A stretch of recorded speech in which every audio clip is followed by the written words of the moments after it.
En Forma, con María del Carmen Meléndez Arias. Magazine de temas de actualidad. Arte. Historia. Literatura. Derecho. Cultura. Novedades. Analizados desde los valores y principios del humanismo cristiano.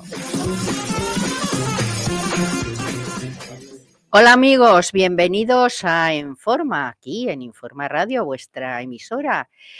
Hoy con un programa, completísimo. Tenemos primero una pequeña reflexión más que reflexión, respuesta a una pregunta del padre Luis Ranera. ¿Por qué los papas se tratan médicamente en el Hospital Gemelli? Nos lo va a explicar en 2 minutillos escasos. Y después hablaremos con José Manuel Beneítez Bernabé, notario de Soria. Nos va a informar de un instrumento novedoso, las actas de reseñas falsas en Google, que él en la notaría, digamos que ha empezado a realizar esta práctica contra, pues estas cosas tan feas, ¿no? Hacer reseñas falsas en Google que atentan o menoscaban la reputación de los negocios. Me parece una cosa muy fea. Bueno, con los tiempos que corren estamos acostumbrados a todo. ¿Ya? Bueno, pues yo creo que os va a convenir, por si acaso tenéis algo por ahí. ¿Tú tienes página web? Sí. Paco, no sé. No, pero tú sí. Así que a ver si te hacen una reseña por ahí. Sí, ¿no? Falsa, Bueno. que sepas lo que tienes que hacer. Bueno, sí. Va a ser útil, va a ser útil. Sí, muy útil. Y luego, aquí está el señor del protocolo que nos va a enseñar a ser más educados y a respetar el protocolo. Hoy con el tema de la mesa, ¿no? Sí, hablaremos un poquito de la mesa. Bueno, a ser educados, ¿no? Porque eso se aprende en casa realmente, ¿no? Bueno, pero nos puedes recordar las normas. Sí, se pueden recordar. Sí, claro que sí. Y luego, aquí está don Francisco Vela, que con él nos vamos. Yo espero que hayas traído ropa de abrigo porque nos vamos a Rusia. A Rusia, nada más. Nada más y nada menos. A Moscú. ¿No? Nos vamos a Moscú con aquellos españoles que quedaron presos en Dinamarca y que acabaron alistados en el ejército francés y llegaron a Moscú capital, entraron en Moscú. Pero bueno, hablas de 1812. 12. Por eso, para que la gente no se confunda y no se vaya a la División Azul. No, nunca estuvo cerca de Moscú, ni mucho menos. Bueno, pero puede haber confusiones. Las Cortes de Cádiz, 1812, ¿no? Eso, más o menos. Bueno, es un paseíto. Eso que nos hemos traído ahí el abrigo, ¿no? El plumas. El gorrillo. Venga, y ahí David, nuestro jefe. Venga, comenzamos.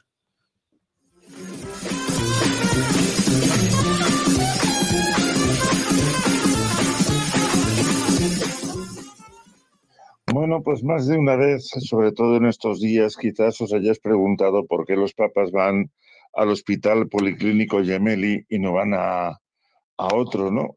Pues sinceramente os lo explico.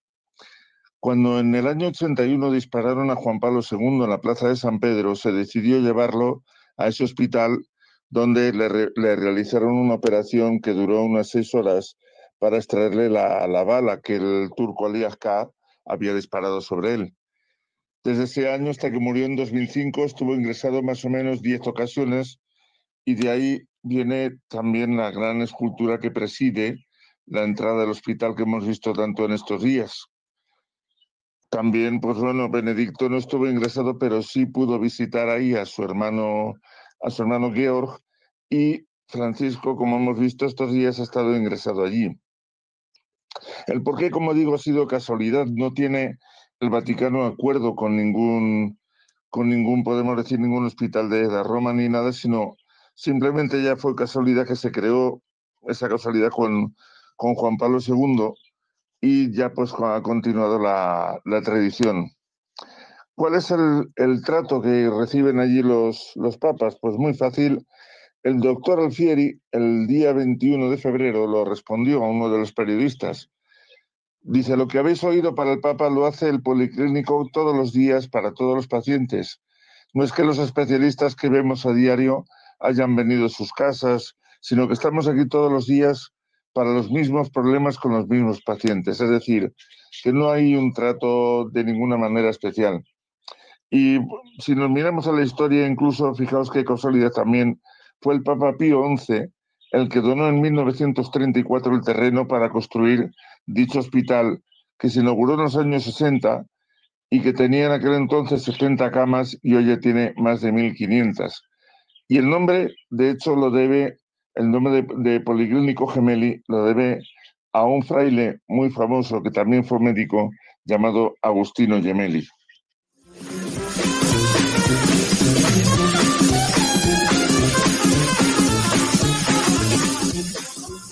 Bien, y al teléfono tenemos a José Manuel Beneite desde Soria. ¿Qué tal, José Manuel? ¿Qué tal, Mari Carmen? Buenas tardes. Pues aquí estamos. Oye, que nos vas a hablar de una figura novedosa.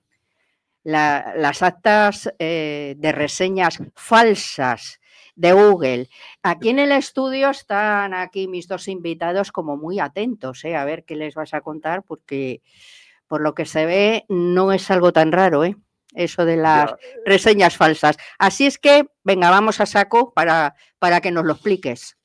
Muy bien. Pues mira, la verdad es que yo las que he visto son las que he hecho yo, aunque supongo que habrá otros compañeros que las hagan. Son una modalidad de acta de presencia en lo que se intenta es rastrear y acreditar la utilización de reseñas de Google en la actividad que tengas para, a través de una maquinación orquestada, pues acabar con el buen nombre o la reputación de una empresa, de un profesional o de cualquier sujeto similar. Es decir, estamos en un mundo en que las redes sociales y en definitiva todo este tipo de publicidad pues está en auge y las reseñas de Google son cada vez más frecuentes, tanto las positivas como las negativas. Si todos tuviéramos buena fe, pues eso está muy bien, pero es que hay veces que las reseñas de Google se utilizan para destrozar una determinada reputación. A mí incluso me ha pasado. Es decir, entre mis reseñas de Google, pues hay una negativa que sé positivamente que es falsa, porque se creó un perfil falso, se utilizó para hacer una sola reseña y después desapareció. Bueno, ¿y qué hay que hacer cuando, no sé, sospechamos algo así? Bueno, pues lo primero que hay que hacer es el sistema tradicional, que no sirve para nada. El sistema tradicional es denunciar a Google la reseña como falsa. Entonces Google te dice que muy bien, que hará lo que tenga que hacer y Google no hace absolutamente nada. Entonces después te metes en la corporación Google y te remiten a un correo que está en Irlanda, donde tú puedes acreditar. A mí me ha pasado. Tú puedes acreditar que la reseña es falsa, que efectivamente todo esto que te he estado contando antes es así. Dices que hagan el favor de verlo y de quitarte la reseña. Muy amables te dicen que lo verán y, por supuesto, eso no desaparece. Es decir, el control de Google sobre la veracidad o no de las reseñas es nulo. Estamos bien, ¿no? Entonces, pues bueno, a mí se me ocurrió hacer actas de reseñas de Google a raíz pues de que vino un señor que tenía un restaurante en una localidad pequeña y pasaba una cosa muy rara, que es que bueno, pues las reseñas durante años eran reseñas buenas, en más o en menos, pero no había ningún tipo de reseña negativa, y de repente en un plazo muy corto de tiempo pues le hundieron, digamos, la puntuación con 6, 8 reseñas que eran todas peyorativas, eran todas negativas. Entonces, ¿en qué consistió el acta? Bueno, pues me requirió para que pues entrara en los perfiles de aquellos que habían puesto comentarios negativos. Y yo lo hice, porque además lo tengo que hacer así, públicamente. Es decir, yo lo hice con el Facebook o con la red social, a través de la red social correspondiente, con mi nombre y apellidos. Yo no me puedo ocultar, yo no puedo jugar a ser espía. Yo soy quien soy. Notario de Soria, vamos a decirlo. Claro. Entonces, tú entras en esos perfiles de las reseñas negativas, en la parte pública, por supuesto, y vas viendo que resulta que todos aquellos que pusieron las reseñas negativas estaban conectados entre sí. Eran un grupo de amigos entre sí. Tenían todos no solamente conexión, sino que aparecían juntos en fotografías públicas.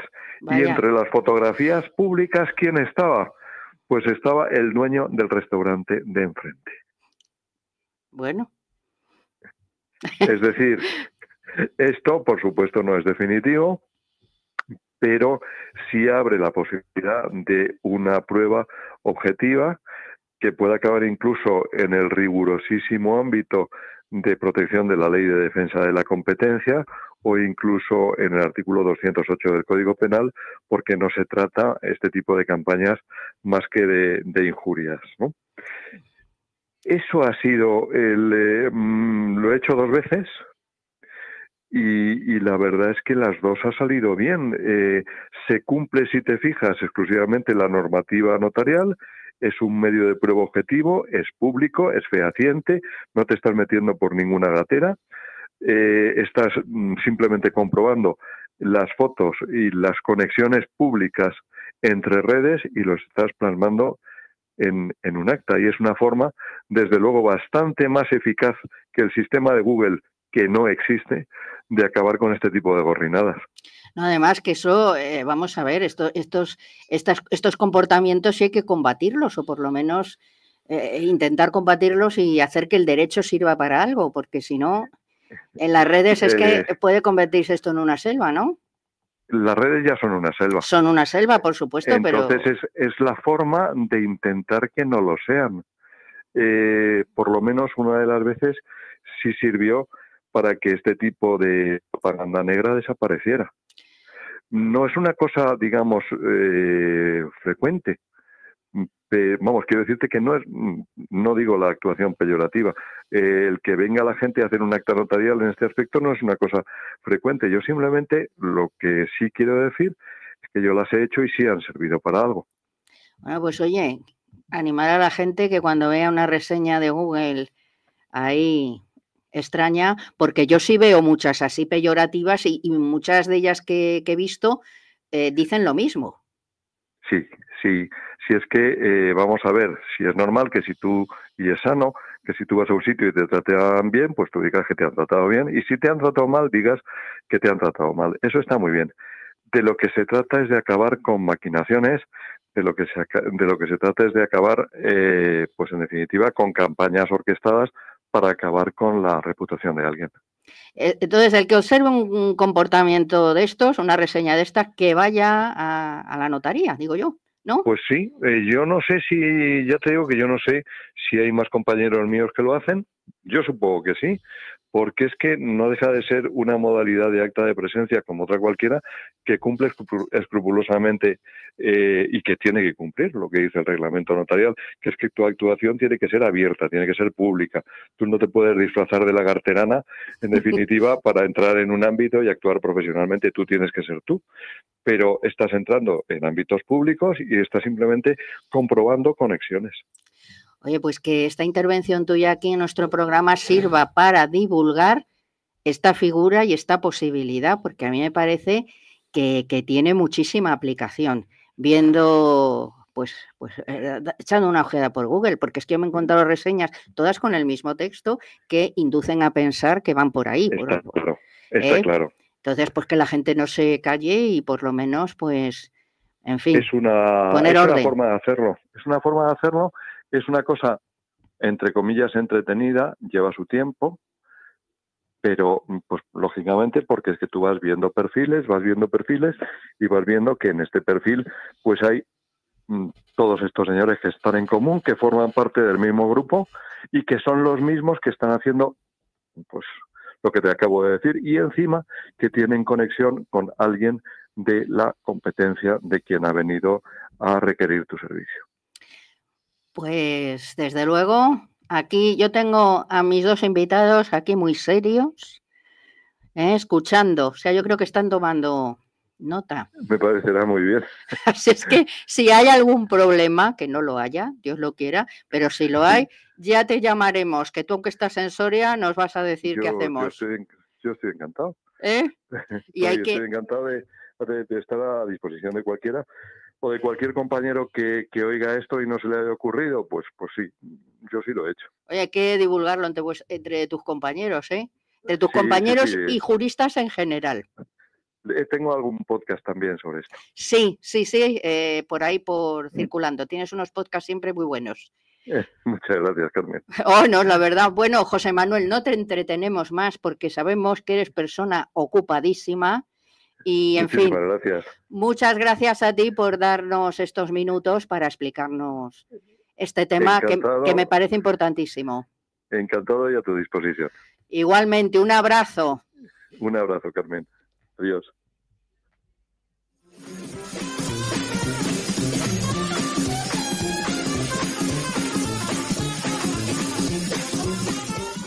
Bueno, don José María, yo creo que usted ha tomado nota. Hombre, buena nota de todo. Y hay que ir, yo siempre digo que hay que ir con retrovisores puestos, ¿no? Bueno, no te puedes fiar de nadie. Hay que ir alerta a todo, ¿no? Ya sabes. Los tiempos que corren, ¿no? Ya sabes, si tienes problemas. Sí. No, estaba pensando que es muy difícil construir una reputación y muy fácil tirarla, tirarla abajo, ¿no? Eso entonces, te lo tiran en un segundo. Y en este país se dan muchas condiciones, ¿no? Ya por nuestro carácter, que además, y con la picaresca y demás, el Lazarillo de Tormes hizo mucho daño, yo creo, en su día, ¿eh? Pero bueno, aquí, pues lo que estaba diciendo este señor, ¿no? Que alguien de la competencia estaba torpedeando la imagen, ¿no? Entonces, a mí me parece lamentable, pero bueno, es que nuestra sociedad está así. Pero tenemos que hacer valer el derecho. O sea, el derecho no puede quedar como están intentando, como algo bueno. Sí. No. Hay que hacerlo valer y, en fin, aunque nos cueste, pues mantenernos ahí firmes. ¿Y tú crees como jurista que funciona la justicia bien en este sentido? Bueno, en fin. Yo te estoy hablando de hacer valer el derecho nosotros los particulares. No, está claro. O sea, yo soy profesional del derecho, pero digo como particular, yo como profesional del derecho, claro, pero que no hay que renunciar, no hay que decir, bueno, da igual, pero hay que decir las cosas. Claro, tenemos en la Constitución muchos artículos, uno de ellos es todo el mundo tiene derecho al honor, más cosas, la intimidad, etcétera, pero el honor aquí se vulnera de una facilidad tremenda, ¿no? Sí, ahí está. Un problema serio, ¿no? Déjate el honor, la imagen, el derecho a la imagen. Claro. Ahora con la inteligencia artificial, ahí nos viene, nosotros aquí en la radio, fíjate tú, la clonación de voz, todas estas cosas, ¿no? Sí.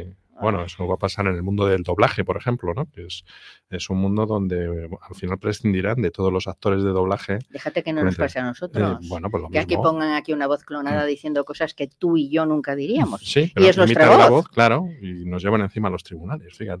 Sería un problema serio, ¿no? No, por eso hay que dejar las cosas claras y siempre, pues digamos que luchar, porque si no luchas, no... Debería de tener sus límites la inteligencia artificial, ¿no? Porque si no pones límites, esto es la selva, ¿no? Tiene que tener el límite de la dignidad de la persona, que no se puede... O sea, esto es un principio de principios, ¿eh? Sí. Entonces, la dignidad de la persona y los derechos personalísimos que tú acabas de citar, el honor y la imagen, la intimidad, eso no se debe de traspasar jamás, porque si se traspasa...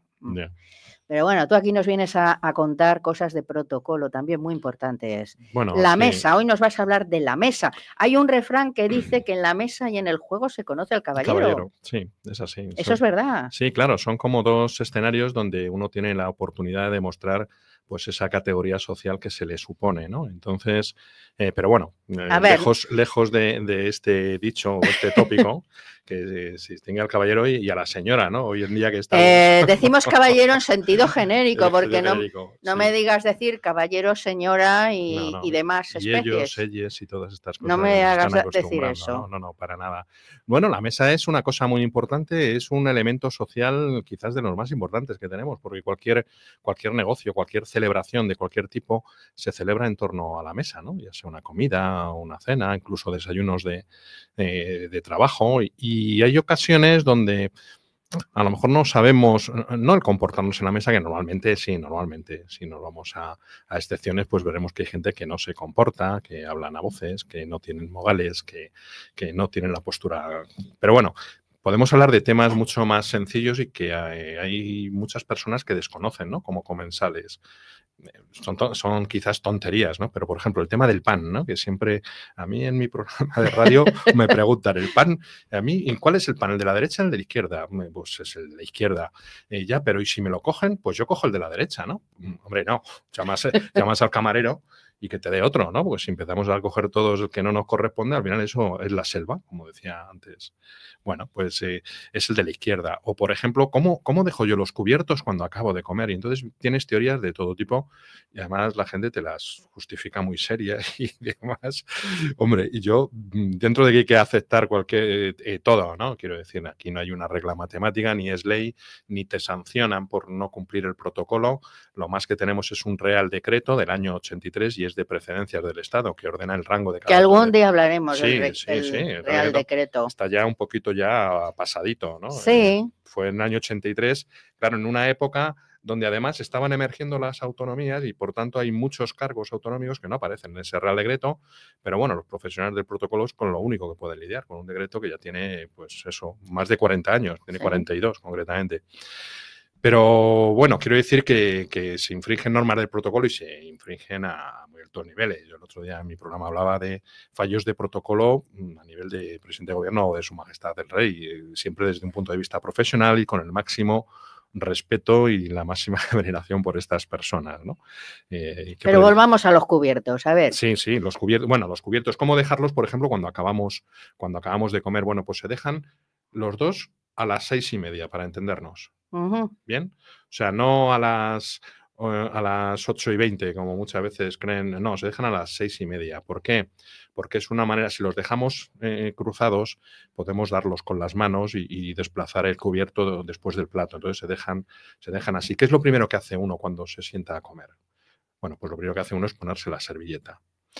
Y hay muchas personas que cuando acaban de comer la dejan dobladita como cuando se la encontraron. No, hay que dejarla desdoblada para que se note que se ha utilizado. No vaya a ser que diga, mira, este no se ha limpiado ni para beber ni para comer y que encima quedamos mal, ¿no? Entonces hay que hacerlo así. Las copas, bueno, pues las copas de vino se ponen las que se vayan a utilizar, o la copa del agua, la copa del vino, o de los vinos. Pero no vamos a poner toda la vajilla para que mi cuñada vea que tengo de todo. Esto es muy español, ¿no? Para que vea que tengo de todo, voy a poner aquí... Pero si que está completa. Claro, no. Si vas a utilizar solo vino blanco, pues una copita por vino blanco. ¿Vino tinto? Pues la de vino tinto. ¿Qué pones las dos? Bueno, pues llevan su orden además. La primera bebida que se pone en la mesa es el agua. Porque uno puede tomar agua antes de comer, incluso los postres o después de los postres. El agua es la primera. Y según miramos nosotros las copas, de izquierda a derecha, pues a la izquierda del todo iría la del agua, a la derecha iría la del vino tinto, si hay, y a su derecha la de vino blanco. O sea, sería de izquierda a derecha, agua, vino tinto y vino blanco. ¿Por qué se ponen así? Porque, bueno, a la hora de comer, nosotros tomamos los alimentos de menor a mayor sabor, o sea, de más suaves a más fuertes. Por eso primero podemos tomar, por ejemplo, un consomé, a continuación un pescado, después una carne, ¿no? Entonces, y como te sirven la bebida por la derecha, pues entonces primero iría la copa de vino blanco y luego la de vino tinto, por aquello del maridaje, ¿no? De que con el vino blanco va el pescado y con el vino tinto va la carne, ¿no? Entonces, lleva un orden. La comida se sirve teóricamente por la izquierda y por la derecha se sirve la bebida, ¿eh? No nos podemos ir al tema del servicio, por eso ya nos puede llevar. Pero bueno, estos son cosas básicas, muy normales. Además, siempre que nos sirvan hay que darle las gracias al camarero. El camarero, sí, será el camarero, pero es una persona, está haciendo su trabajo y cada vez que sirve, gracias. Y si te pone vino, gracias.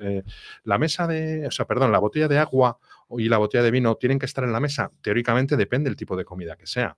Hombre, si es una comida de un menú del día, pues está claro que sí, pero si es una comida de un poquito de nivel, normalmente es el camarero que te sirve el agua, es el camarero que te sirve el vino blanco o el vino tinto o el que responda, y tendrán que estar en una mesa auxiliar aparte. Y no sé, así más cosas a bote pronto, deprisa, como no te he puesto el tiempo, estoy intentando acordarme. Tu básico. Básico. Bueno, pues básico. Los cubiertos de postre, ¿dónde se colocan? Pues según miramos el plato, en la parte superior del plato, a continuación, claro, y entonces se colocan como se vayan a coger los cubiertos. Es decir, en España el protocolo se entiende que todo el mundo es diestro, aunque luego seas zurdo. Te van a poner los cubiertos como si fueses diestro. Tú eres zurdo, bueno, pues luego te los cambias, pero te los colocan así. Entonces, la cucharilla para el postre, pues te la van a poner de tal manera que el extremo esté más cerca de la mano derecha, porque se entiende que la vas a coger con la mano derecha. El tenedor, en cambio, el extremo tiene que estar con la mano izquierda. Y, en fin, incluso te pueden poner un cuchillo para el postre. ¿Cuál es el cubierto estrella en la comida o en la cena, el cubierto estrella es el tenedor. Es decir, para que no haya dudas, que muchas veces decimos esto con cuchara o con tenedor. Todo lo que se pueda comer con tenedor, se come con tenedor. Si no se puede, porque es una sopa, por ejemplo, pues entonces la cuchara, pero entre la cuchara y el tenedor, salvo que no se pueda comer con tenedor, que entonces pasaría a ser la cuchara. Por eso el cubierto estrella es el tenedor. Es el tenedor y tal. Bueno, si queremos añadir una copita de cava, ¿dónde la ponemos? Hemos dicho que de izquierda a derecha está la copa del agua, vino tinto, vino blanco, si es que lo hay. Si solo hay un vino, pues una copa, pero si hay esos dos vinos, pues entre la copa del agua y la del vino tinto se coloca detrás, se coloca la de cava. Si tuviese aquí, claro, como esto es todo por la palabra, no se pueden poner imágenes, pero bueno, el oyente se lo puede imaginar. Otro día te las traes, que nos Sí. las pone David. Ah, se pueden poner, ¿no? Claro, yo grabo, entonces aquí David las pone. Ah, muy bien. Bueno, pues se podría poner, porque una imagen, como dicen, vale más que 1000 palabras. Que 1000 palabras, pero... El próximo día traes la imagen de la mesa montada. Sí, sí, se puede traer porque realmente sabemos montar una mesa. Mira, yo tengo un ejercicio cuando imparto un curso de protocolo. Sí, porque aquí entre paréntesis, Sí. tú das cursos de protocolo. Sí, la semana que viene. Lobel Protocolo, ¿no? Sí, esa es la empresa. Pero ahí te pueden localizar. Sí. Bueno, ahora está en construcción la web. La tengo Vaya. en construcción desde hace... Sí, pero bueno. Pero mira, la semana que viene imparto un curso para la Diputación de Guadalajara.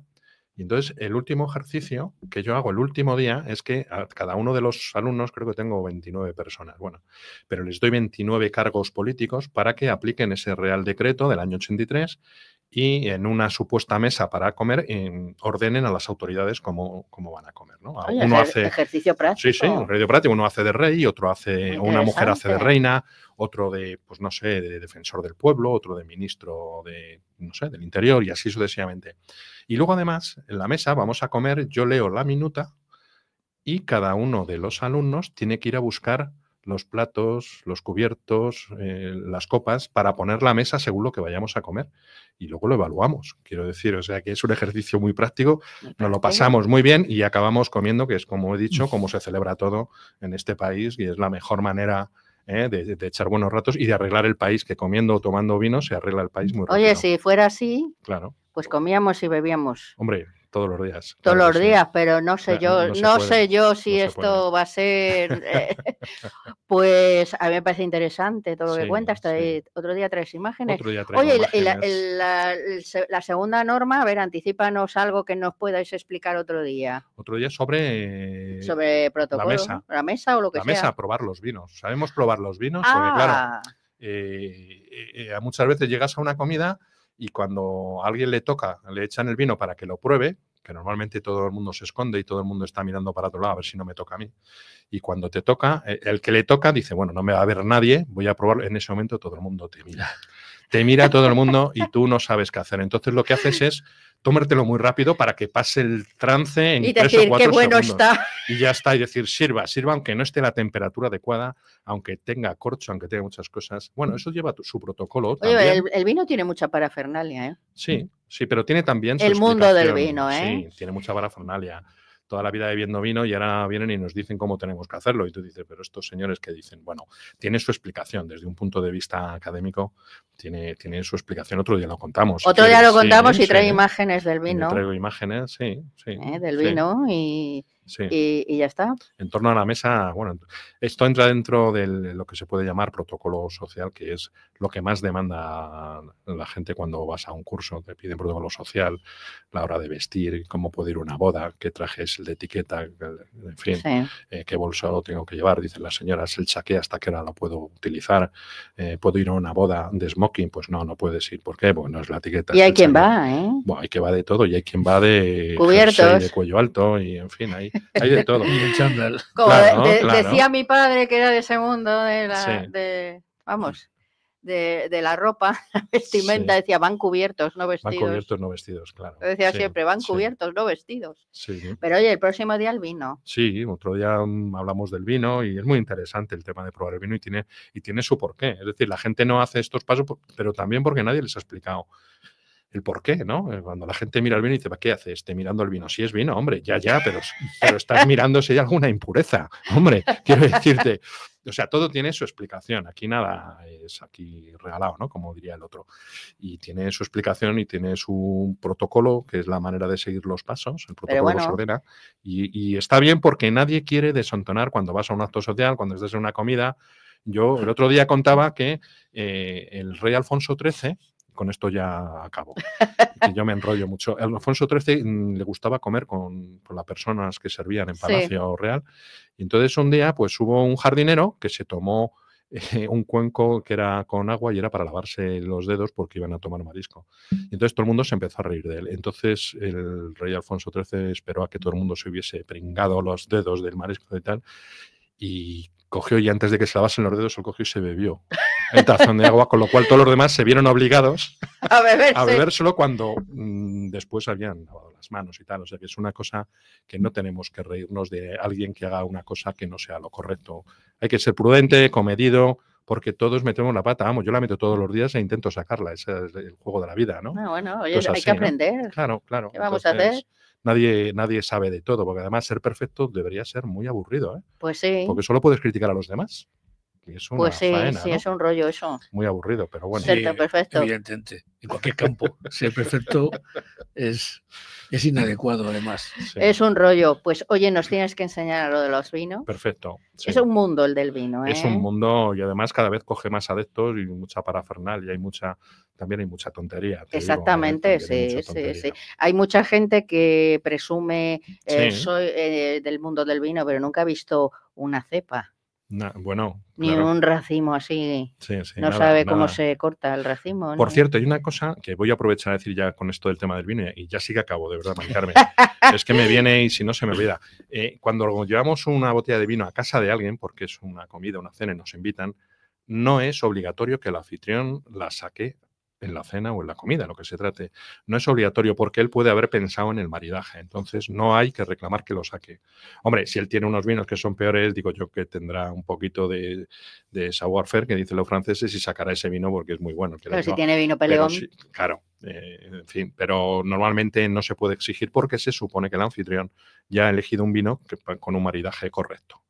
Pues eso hay mucha gente que piensa que es una falta de educación, fíjate. No, fíjate, en cambio lo que sí puedes llevar y lo ponen es los postres, ¿no? En los postres puedes añadir, si tú llevas un bizcocho o cualquier otra cosa, porque lo añades a los demás, pero el vino, claro, no vas a probar de 4 vinos, te han llevado 4 botellas de vino y cada uno prueba un poquito de todas para hacer la gracia, no tiene sentido, ¿no? No, aparte de que ya pues, claro, no sé, peligraría... Bueno. Vamos mejorando y estamos en ello, ¿no? Que es lo que hay que decir. Vamos mejorando y estamos en ello. Pero oye, pues los vinos, la próxima... Sí, venga, la próxima vez que yo pueda por aquí acudir y esas cosas me deje caer, hablamos de esto. Claro que el vino. Y si traemos unas botellitas, pues mejor. Bueno, entonces no acabamos el programa, pero bueno, es otra opción, ¿no? Es otra opción muy buena a seguir, ¿no? Invitamos a David para que, no sé si le gusta, pero bueno, invitamos a David y así pues nos perdona. Aunque se graben aquí 3 horas de programa, no pasa nada, que siga contando. Luego ya sabes, tenemos 3 programas. Claro que sí, así tengo para 3 semanas. Luego... Lo más interesante son los comentarios que se suponen que están fuera de programa, ¿no? Exactamente, de onda, ¿no? Pero bueno, no despistas, porque entonces ya la radio tiene que mantener esa magia, ¿sabes? Se nos añaden los oyentes. Aquí. Pues entonces, claro en fin. A ver si va a haber reseñas negativas.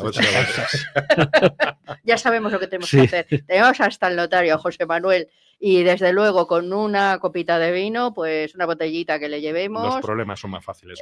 Ya verás qué bien nos entendemos con él. Claro bueno, pues oye, nos tenemos que ir ahora pues a Rusia, nos vamos a ir. Venga, no en el metro, ¿no? Imagino. Pues en el metro no, pero bueno, a Rusia nos vamos, así ahora en cuanto nos dé paso. David.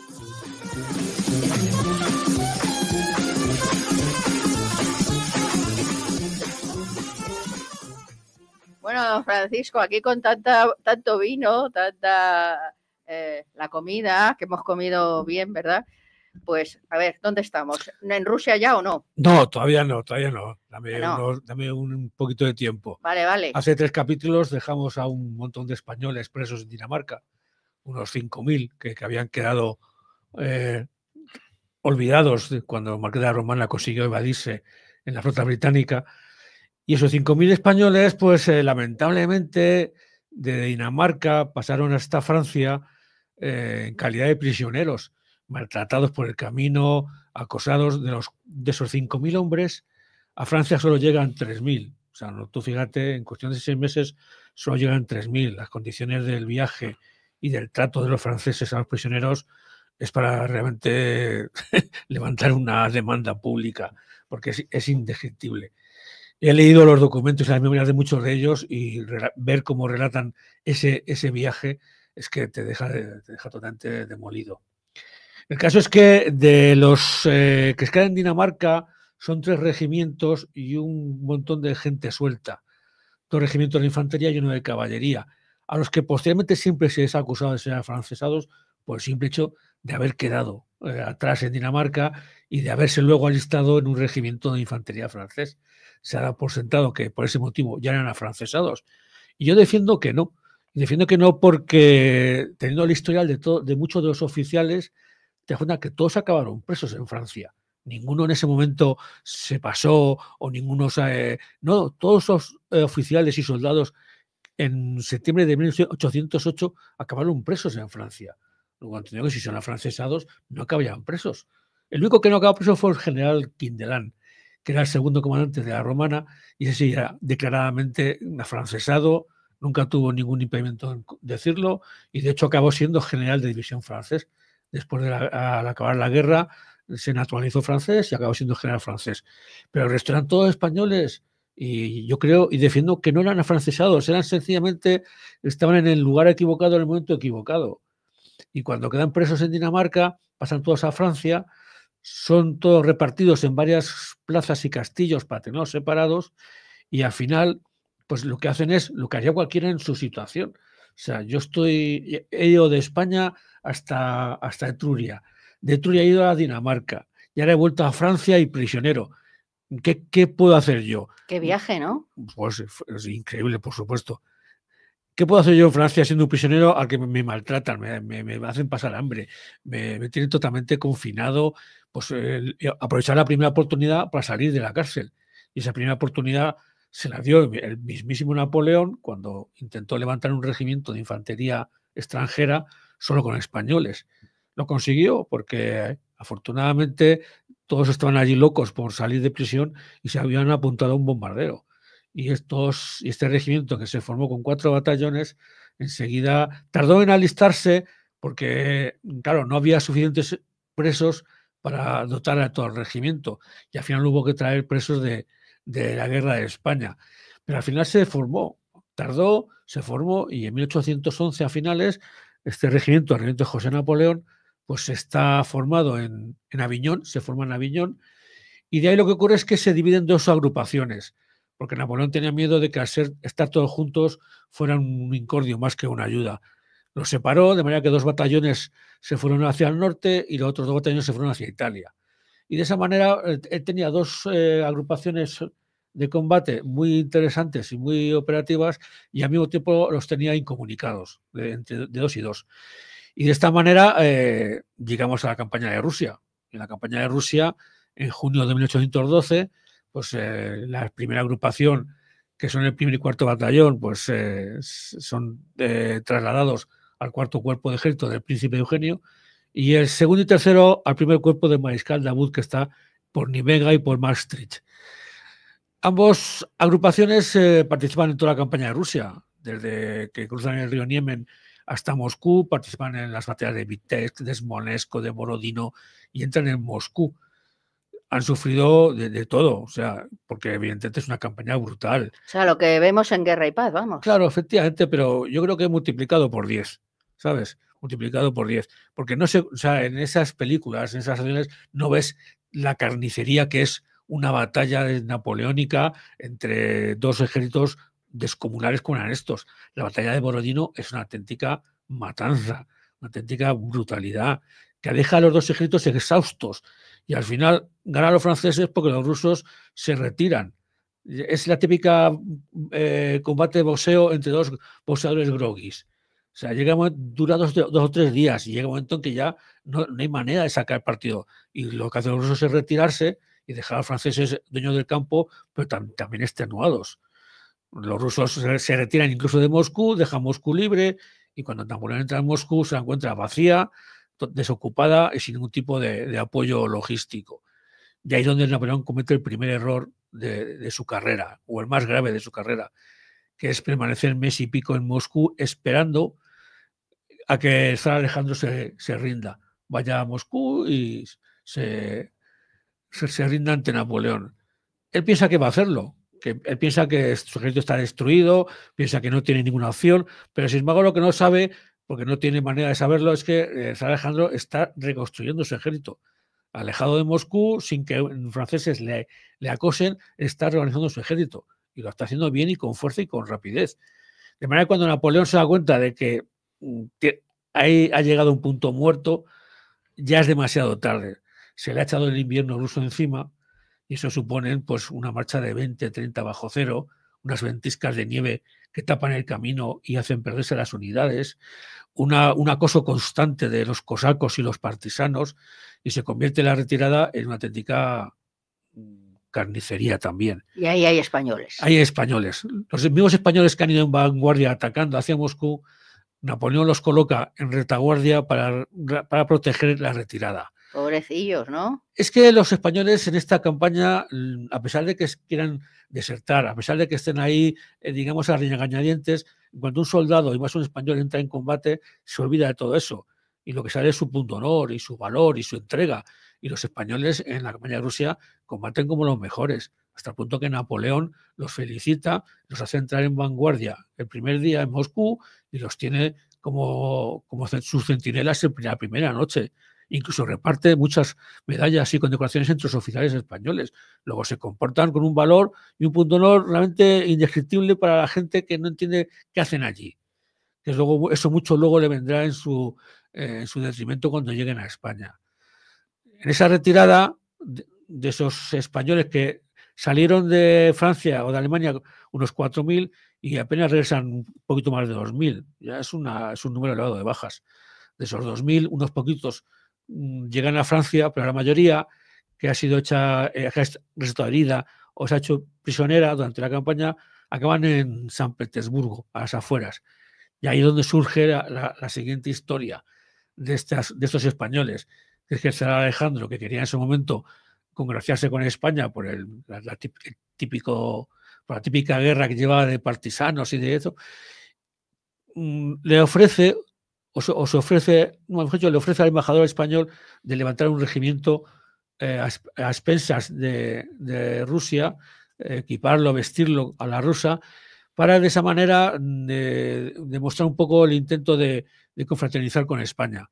Y se hace así, de esos 2.000 prisioneros españoles, todos exhaustos, agotados, heridos, los reúnen a las afueras de San Petersburgo, los alimenta, los repone, los uniforma y los arma, y al final tienes un regimiento de infantería española hecha a la rusa, con uniformes rusos, armas rusas, pero con banderas españolas, que ese es un detalle que a mí siempre me ha encantado. Que cuando el 19 de julio de 1813 entregan las banderas, son banderas españolas, coronela con escudo real y dos sencillas con la cruz de Borgoña, pero rematadas de escudos del escudo zarista, el escudo soberano del zar, que es esa famosa águila bicéfala negra con las águilas desplegadas y el escudo de San Jorge en el centro, que es el actual escudo de la Rusia de Putin. El actual escudo de la Rusia de Putin es el escudo del zar Alejandro que los soldados españoles llevaron en sus banderas. Un caso totalmente único. No lo sabía. Caso único. Yo, de hecho, cuando en 2013, cuando Rusia no era buena, la embajada rusa hizo una conmemoración para el bicentenario de este regimiento. Me acuerdo que nos invitaron a la embajada rusa y nosotros, para agradecérselo, los voluntarios de Madrid, me refiero, que era en aquella época donde yo estaba, le regalamos una réplica de esa bandera al embajador ruso. Y la verdad es que fue un acto bastante emotivo y entrañable. Y curioso, por otra parte. Digo, la embajada rusa es una pasada. Para que no la conozca, es una pasada. Una pasada. Sí, sí, sí. Exterior y interiormente. Está ahí en la calle, al final de la calle Velázquez, donde antes había un cuartel. Y allí en ese cuartel jugaba yo de pequeño, porque estaba al lado de mi colegio y salíamos siempre a jugar a ese cuartel. O sea que para mí tenía una doble significación. Un doble significado. Efectivamente. Y por dentro... Por dentro es fastuoso. Yo Ya. creo que se quedaron sin mármol en Travertino para vestirlo. Porque y tiene unos cuadros y unos iconos que son increíbles, de bonitos y preciosos. Me encantó, me encantó. Bueno, resumiendo, estos españoles que están en San Petersburgo al final consiguen volver a España en barcos ingleses, como es normal, y de manera paulatina. Y ahí es donde surge ya la última historia triste de esta gente. Cuando llegan a España son acusados de afrancesados por haber combatido en el ejército francés a las órdenes de Napoleón. Eso encima. Eso encima, por supuesto. Es que en aquella época no había redes sociales y no podían estar al tanto. Y venían a España después de años fuera de ella y con esa noticia. Las noticias que llegaban de Francia o de Alemania eran de que un regimiento español estaba luchando con los franceses. Y aunque vienen vestidos de ruso con el aval del zar Alejandro, vienen con esa mala nota. Son todos pasados por un proceso de depuración, de investigación, y al final, sin embargo, sobrevive el regimiento. Sobrevive en la reorganización de 1815, sobrevive, y en el 17 son llevados a Valladolid, donde quedan de guarnición, sin más pena ni gloria.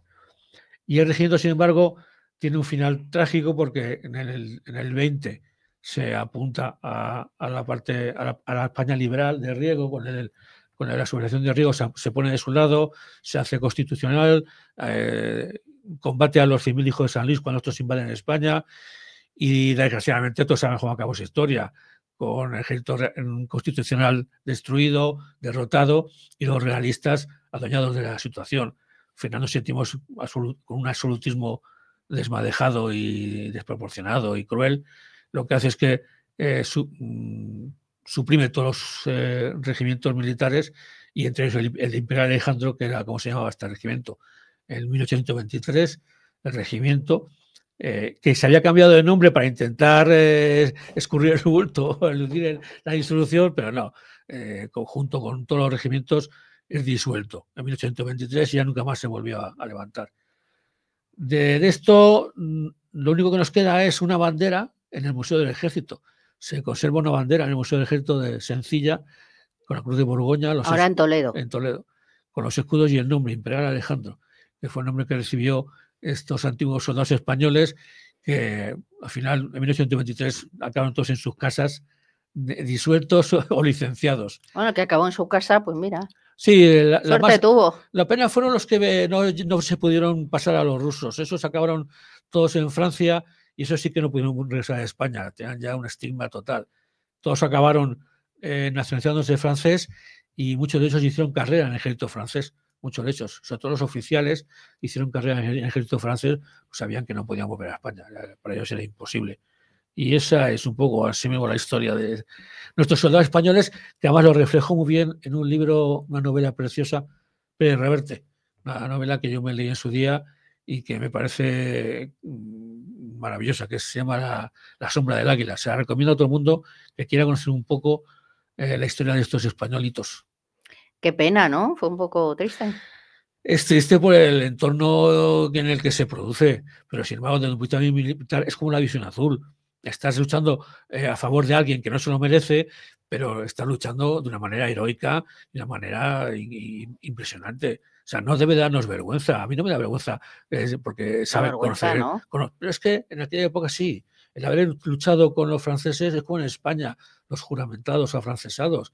Todo aquel que combatía en un regimiento francés, o mejor dicho, josefino, era carne de horca, por no decir, y tenías que desertar con todo tu equipo y jurar lealtad a Fernando, porque si no acababas boca abajo colgado. O sea, ¡qué horror! Era terrible ser afrancesado, ser juramentado, como le llamaban también en aquella época en España. Claro, hubiera sido al revés de haber ganado los franceses. Entonces habría sido toda la historia al revés, pero la historia se hizo así. Y entonces, claro, de hecho, cuando José se va de España, muchos de los altos cargos que han sido fieles se van con él a Francia, porque saben que en España no tienen futuro, incluido pues ministros de Estado, incluido un teniente general conocidísimo y reputado que era Gonzalo Farril, que sencillamente pues, se equivocó de bando, nada más. Los españoles no se equivocaron de bandos. Lo que hicieron fue elegir el menos, ¿cómo decir yo? No el menos malo, sino el peor de los remedios, o el mejor de los peores remedios. Pues ellos querían salir de sus prisiones. Estar preso en aquella época era terrible. No hay más que leer las memorias de soldados que han sido presos, las memorias de Cabrera, por ejemplo, de los españoles que están en Francia. Es terrible. Entonces, la única idea que tienen es la de salir de esas prisiones y hacen lo que sean. Y lo hacen muy bien. Yo, para mí, no tengo ninguna pega en decirlo. O sea, cuando combaten, lo hacen con un valor indescriptible, que sorprende incluso a los camaradas franceses. Claro. O sea, da igual para quién combatas. Tienes que combatir, porque en el fragor de la batalla no puedes decir, uy, no, a mí no me dispares, que soy español. No. Antes de terminar la frase ya te han disparado. Claro, efectivamente. Y de esta historia, lo único que yo os traje muy emotivo para mí personalmente fue el historial de un coronel, el de caballería del Algarve, porque era de Madrid, se llamaba José María de Yebra y Jiménez, y había nacido en la calle Atocha y estaba bautizado en la iglesia de San Sebastián. Bueno, qué castizo. Y me llegó muy al alma por eso, por ser madrileño y por acabar con 69 años preso en Francia. Se dice pronto, ¿eh? Ya. 69 años preso en Francia. Murió allí en Amiens, y de su historial, que lo tengo en casa, solo recuerdo con emotividad es la carta de su hija María del Carmen, solicitando al rey Fernando VII, tú fíjate a quién, que se declarara a su padre benemérito, que se olvidara su participación, que él era un afrancesado y que le pagaran los abonos de sus pagas totalmente atrasadas. Y no consiguió nada. No es que no consiga, no conseguí enterarme si lo consiguió o no, pero viendo a quién se lo piden, me temo lo peor. Te temes lo peor. Yo estoy esperando todavía del Ayuntamiento de Madrid una placa en su recuerdo, en la iglesia de San Sebastián. Una placa que diga que aquí fue bautizado don José María de Yebra Jiménez, coronel de caballería, que murió en Francia, preso de los franceses. ¿Te la ha solicitado la placa o alguna entidad? No, pero aquí tienes no sé cómo hacerlo, fíjate. Aquí tienes al jefe de protocolo, ¿no? ¿No entra eso dentro del protocolo? Bueno, eso hay que darlo en conocimiento primero del ayuntamiento y ellos estimarán si procede o no. ¿Eso cómo se hace? ¿Hay que mandar un escrito al ayuntamiento?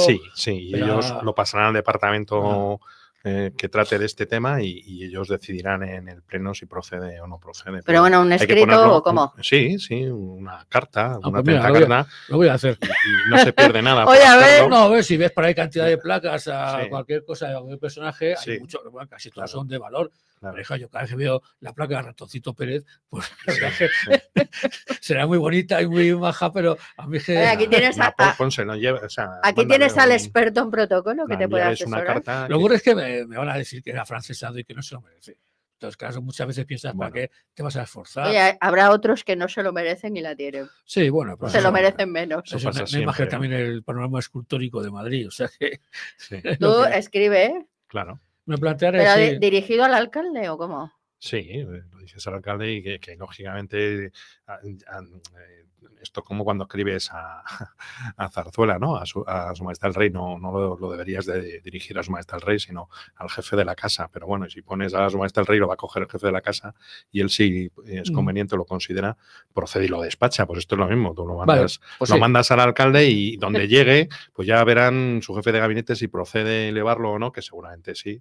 Y el alcalde con su buen criterio decidirá, ¿no? La calle Atocha y la iglesia de San Sebastián tienen mucha pared libre para una plaquita de esta romboidal que se ha puesto ahora en tantos sitios. Pues es que hay personajes que son la romboidad, como tú dices, pues que seguramente este señor lo merece más. Es que este hombre salió de Madrid, estuvo en varios regimientos, marchó a Barcelona, de Barcelona marchó a Florencia, de Florencia marchó a Hamburgo, de Hamburgo a Dinamarca, de Dinamarca a Amiens, y ahí es donde murió. Murió porque era muy anciano, estaba ya muy, muy achacoso.